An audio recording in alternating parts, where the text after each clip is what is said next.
ସମ୍ବଲପୁର ଜିଲ୍ଲା କୁଚିଣ୍ଡାସ୍ଥିତ ଟାଉନ୍ ହଲ୍ଠାରେ ଆନ୍ତର୍ଜାତୀୟ ମହିଳା ଦିବସ ପାଳିତ ହୋଇଯାଇଛି। ଏହି ଅବସରରେ ହୋଇଥିବା କାର୍ଯ୍ୟକ୍ରମରେ ମୁଖ୍ୟ ଅତିଥି ଭାବେ ଗ୍ରାମ୍ୟ ଉନ୍ନୟନ, ପଞ୍ଚାୟତିରାଜ ଏବଂ ପାନୀୟ ଜଳ ବିଭାଗ ମନ୍ତ୍ରୀ ରବୀନ୍ଦ୍ର ନାରାୟଣ ନାୟକ ଯୋଗ ଦେଇଥିବା ବେଳେ ସମ୍ମାନିତ ଭାବେ ସମ୍ବଲପୁର ଜିଲ୍ଲାପାଳ ସିଦ୍ଧେଶ୍ୱର ବଲିରାମ ବନ୍ଦର, ସିଡିଓ ପ୍ରସନ୍ନ ପାତ୍ର, କୁଚିଣ୍ଡା ଉପଜିଲ୍ଲାପାଳ ସରୋବନଂଶ,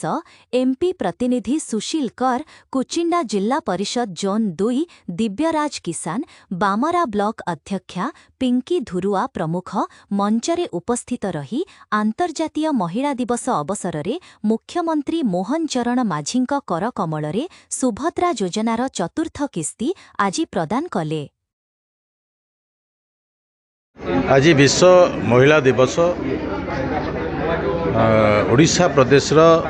1 कोटी अधिक सुभद्रा माँ को चतुर्थ किस्ती पैसा देवर दिन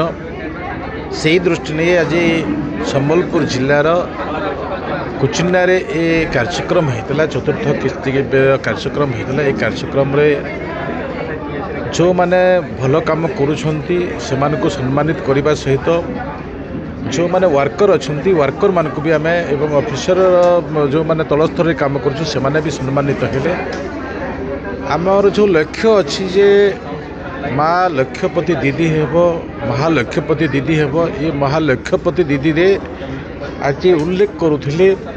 2-3 जन माँ बड़र माँ ग्राम पंचायत पारी बढ़ा ग्राम पंचायत रेंगाली सेट से माने किए 15 लाख